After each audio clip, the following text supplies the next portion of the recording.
Today our guest is one of a kind. I don't know that you'll ever meet anyone with quite as much energy as what Nathan has. He is a full-time horse shoer that specializes in performance horses. He's an NRHA Non-Pro Rider and has an incredible herd of Texas Longhorns. So he actually raises Longhorns with his two brothers in Indiana, and, you know, the whole family is just awesome and very knowledgeable about their cattle. But, yes, Nathan is definitely one of a kind. So let's jump into it, and everyone can see for themselves. All right, I'm excited. Let's go. Hi, I'm Molly. And I'm Jamie, and this is our From the Pasture with Hired Hand podcast. As the owners of Hired Hand website software, we've been developing websites and creating internet marketing strategies for livestock breeders for the past 10 years. The majority of our customers are involved in the breeding of registered animals, such as Texas Longhorns, Highland cattle, horses, and white-tailed deer, where the pedigrees are very important. The From the Pasture with Hired Hand podcast examines many of the differences in raising pedigreed livestock for maximum profit. Join us and learn what we're covering today. In today's episode, we'll be talking with Nathan Jones from Wild Serenade Ranch in Indiana. Nathan has been raising Longhorns with his family since the early 90s.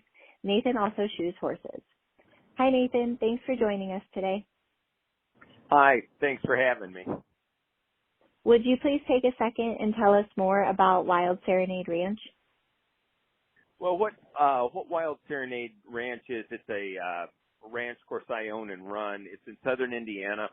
And I'm a busy farrier. I shoe performance horses, predominantly reining horses and working cow horses, but I also raise reining horses and train. I'm a non-pro, but I do my own training, but then I also have a part of the ranch, which is actually a very big part of the ranch, in that I raise Longhorn cattle as well.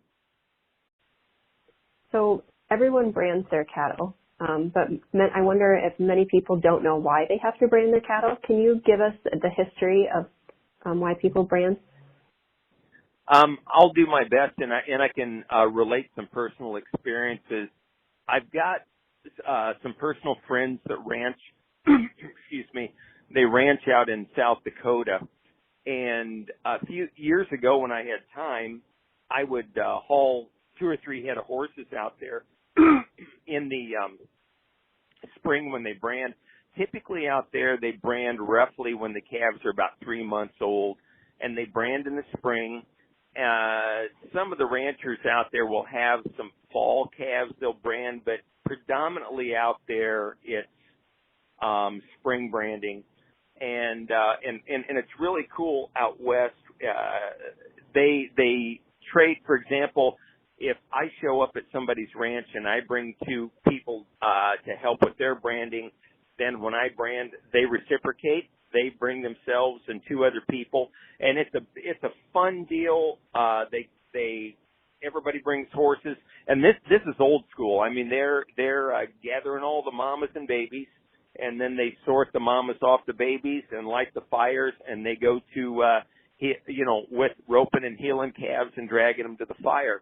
Now, what was so important years ago, before they started fencing the West in, just cattle ran wild, or just intermingled with other ranchers' cattle, and the brand was your ID on your cow, that was yours.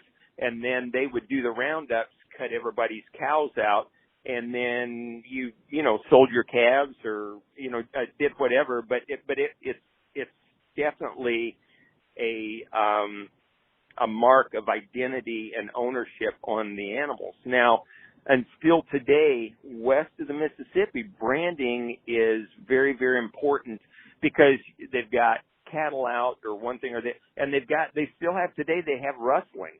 And when I know this from my buddies out there that raise cattle, when you're selling cattle, you get ready. They have a brand inspector that comes out, inspects all the cattle to make sure the cattle getting on that truck or getting in that trailer that's going to be hauled to the stockyard is yours, and they certify that. And then when they get to the stockyard, it's all checked out. So it is today, was, and in yesteryear, and is today still a mark of identification.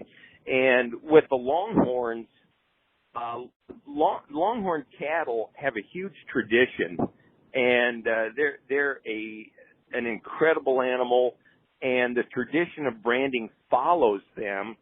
And and there's a lot of cattle back east that, you know, we ear tag and whatnot, but still the tradition with the Longhorn cattle is you put a brand on them, your ranch brand, and then you put a private herd number. And the private herd number is something that I think different breeders use a different set of numbers. On my cattle, I use the year, and then I'll use a number in the sequence of the calves.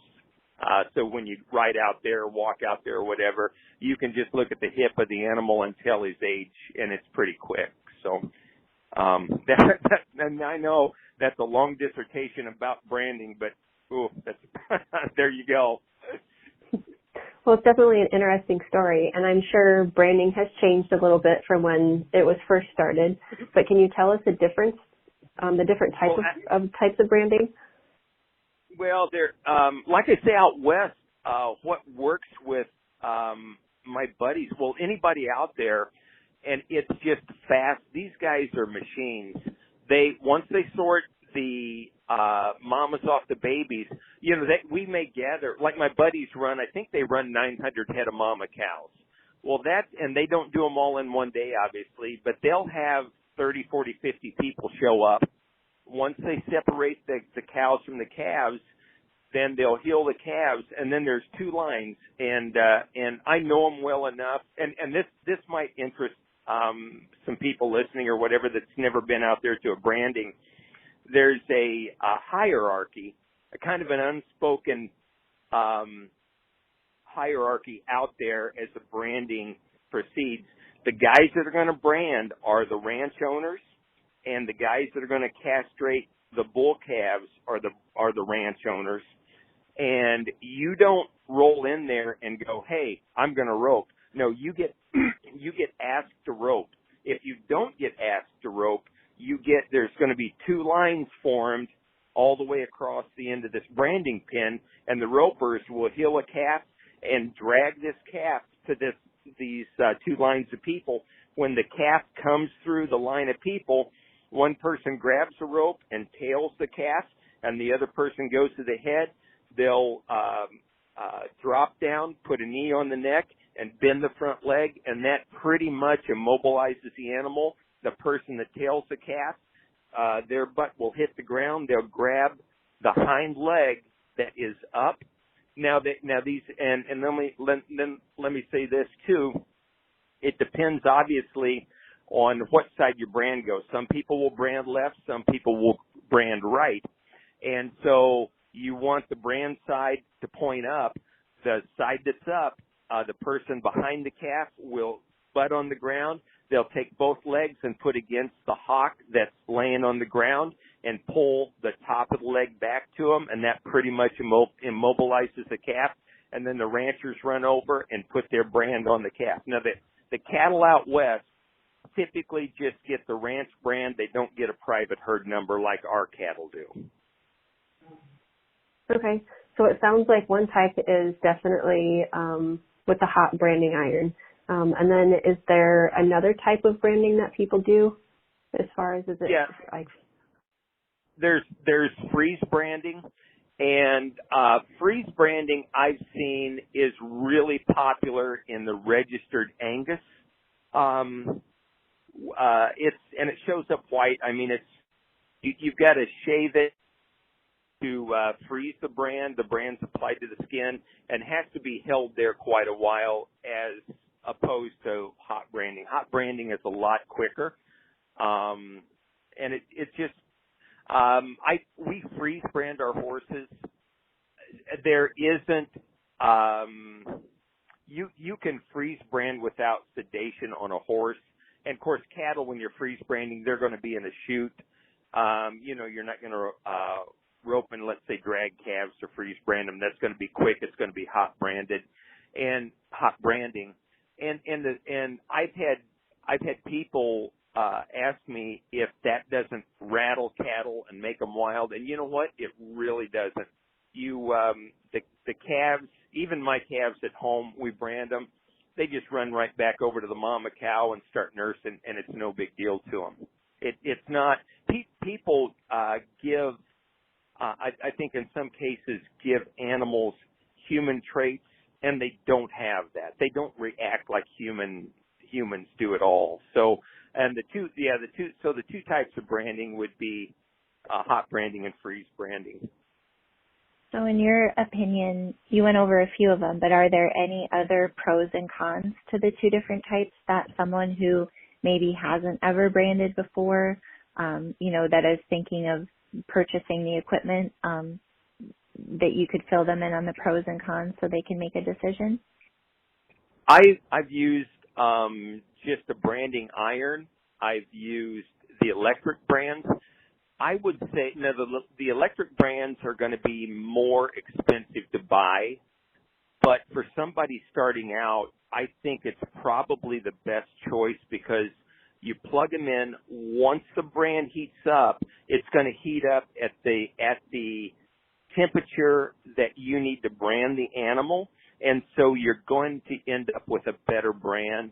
Using a branding iron, you're going to have them in the fire, so it's not a constant heat, and you don't want to brand an animal with a brand that is too hot. You're gonna blur the brand. You're going to actually there'd be cases you wouldn't even be able to read the brand that you put on the animal if it's too hot. If it's too cold, it's not going to burn the hair off, and it may look at first. When you brand them, it may look like it's a great brand, but if you haven't killed the hair grows back, and you're going to have a really splotchy brand that you're not going to be able to read. So, my opinion, I think for first-time people just getting in and learning to brand their cattle, I really think the electric brand is probably the way to go. Okay. So can you tell everybody the difference or how branding is different than just putting a number on an ear tag?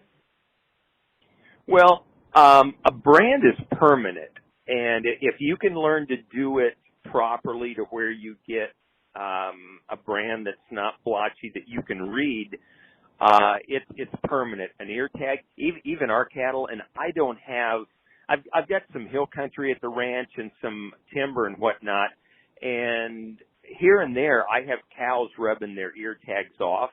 So if you're relying on just an ear tag, unless you've just got pristine pastures that the cows aren't, let's say, grazing in brush where they're sticking their head into like greenbrier, and that's another thing about longhorns. They will eat stuff that multiflora rose, greenbrier, that commercial cattle won't eat, and so they're sticking their heads in a lot of places that would grab an ear tag and pull it out of an ear. And so I like ear tags. They're easy to walk up to an animal. You can put the animal's name or any birth date or anything, any pertinent information that you want to put on there. And an ear tag is really handy, and I believe you should ear tag your cattle. But brand is just permanent, and it's going to be there for life.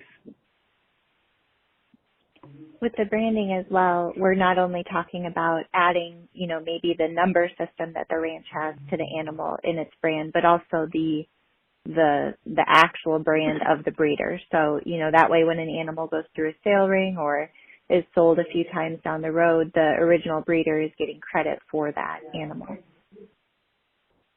Exactly. And that, and when you come up with a brand, it's something to be proud of, and I keep going back to my buddies in South Dakota. The brand that they have, or one of the brands they have, is a Rockin' H, and they put that on their horses as well. I believe that brand is over 100 years old. So out there, these brands are passed down, are actually in the will and given to descendants of, and I'm sure there's brands that are probably hundreds of years old And it's a source of pride. Hey, this is my ranch. This is my animal.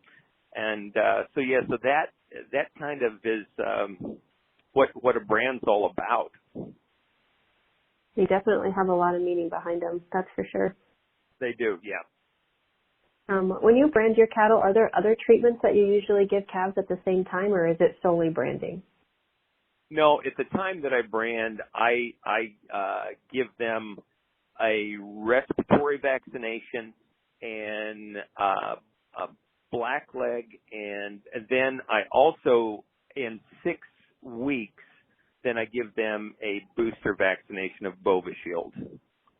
And that's just something good to do to your calves, something to do to your cattle. I mean, they should be vaccinated twice a year. I'm not a vet, but we use Cattle Master, and then every 3 months. Now this is something a lot of people may not know.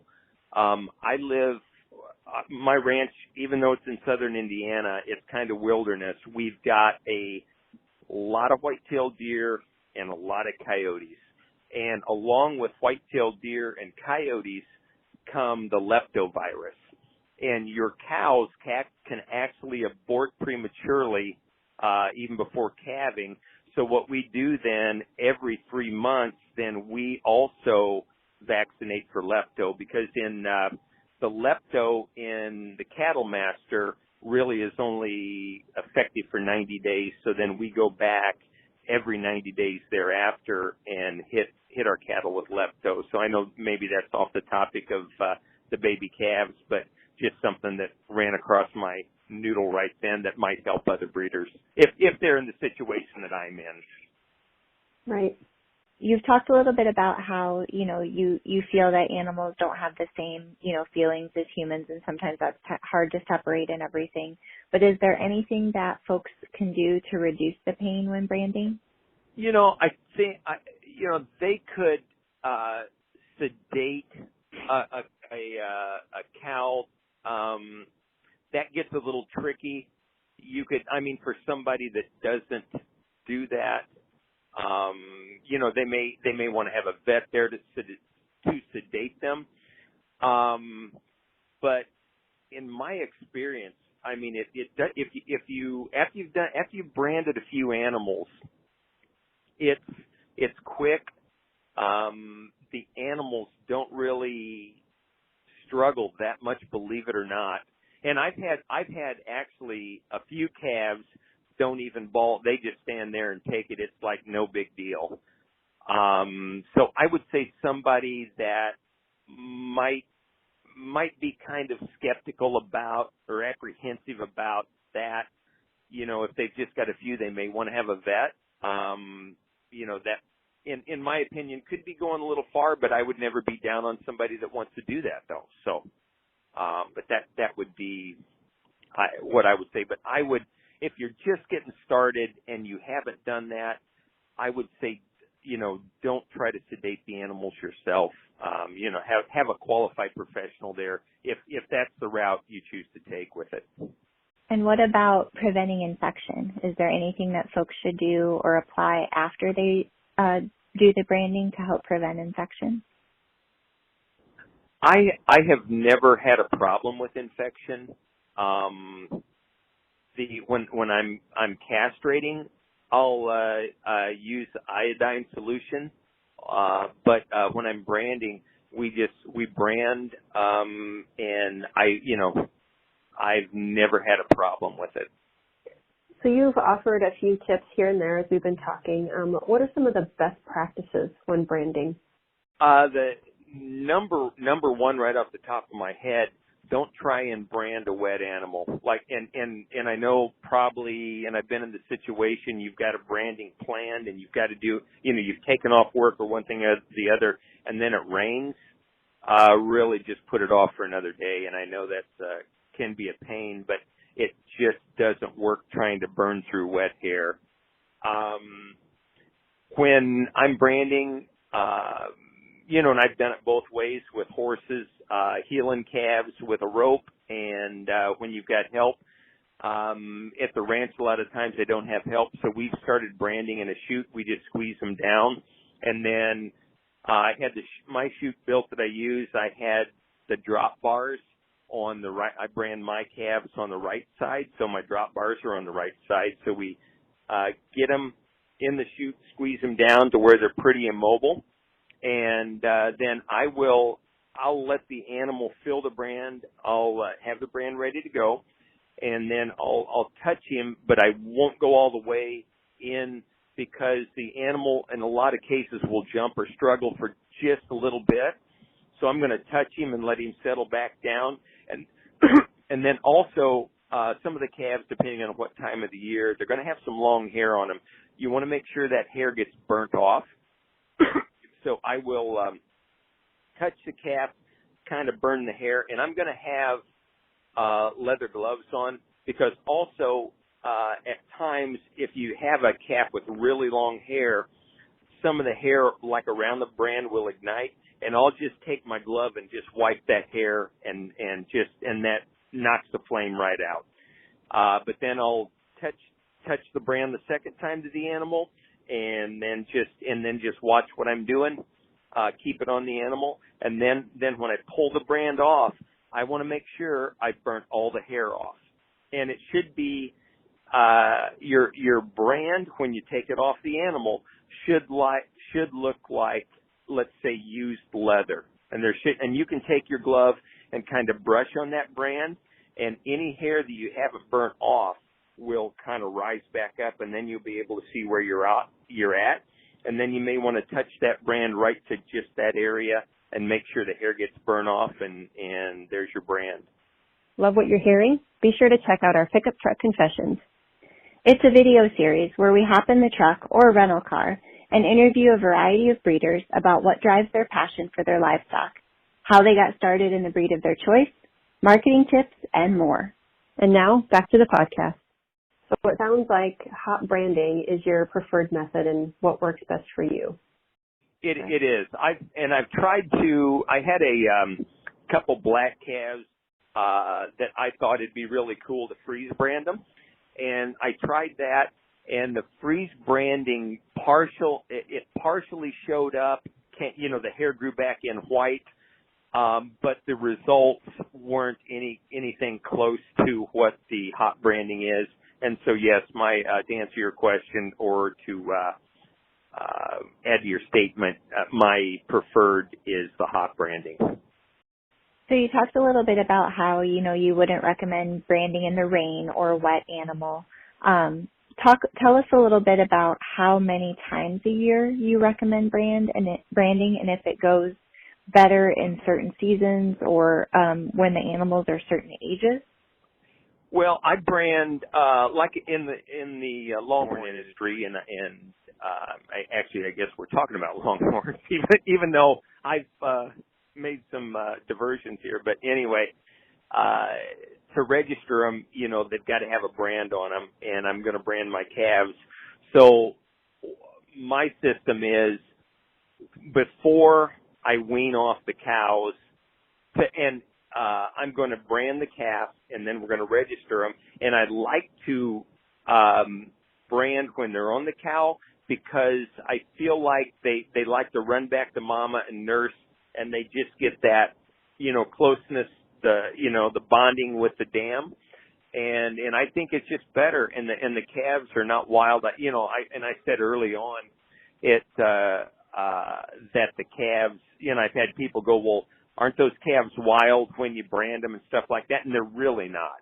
And my sister-in-law, Lisa Jones, Tracy Jones's wife, actually they brand, and she is one person that gets out there and hand feeds. They've got so many of their cows that you can pet due to Lisa. She goes out there all the time, feeds them, talks to them, and their calves will be coming up and eating right out her hand. And those are calves that have been branded. And we, at my brother's, we rope and drag them in a lot of cases, and they get up, run over to mama, nurse, and then they'll be eating out of Lisa's hand the next day. So, there's really no adverse effects, to branding as far as how the cattle are going to view you and react around you later on.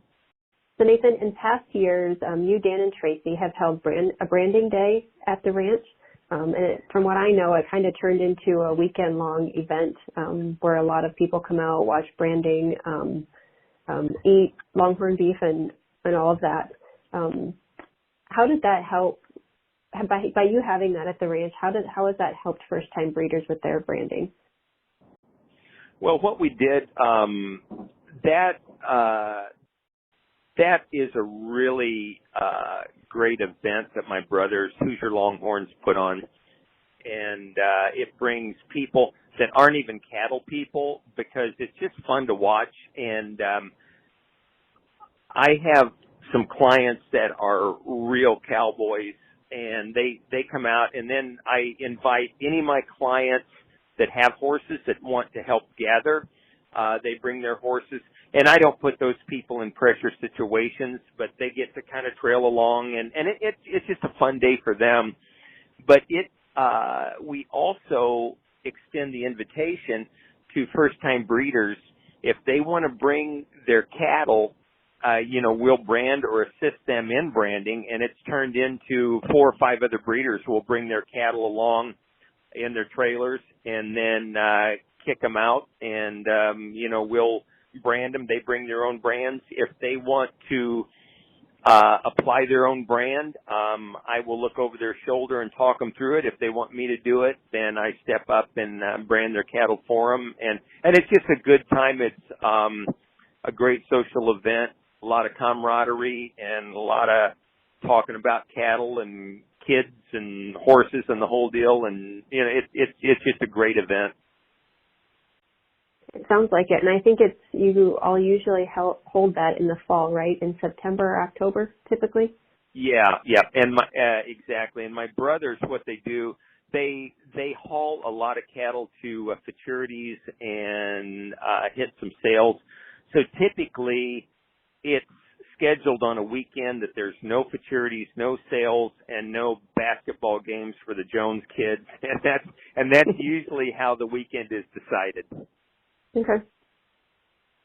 So with them being first-time breeders that come out to the ranch and they watch you brand, do you have some tips that you could give people when designing their brand for their cattle?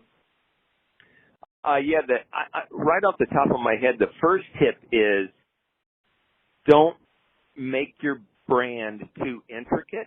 And it's really cool to draw this brand and all the designs and corners and everything to make it look really, really cool. But you got to understand if you're hot branding that you're dispersing heat on the animal. So let's say you have a really sharp point that might look really cool on a brand. It's going to end up just being a blob. It's not going to turn into a really sharp point.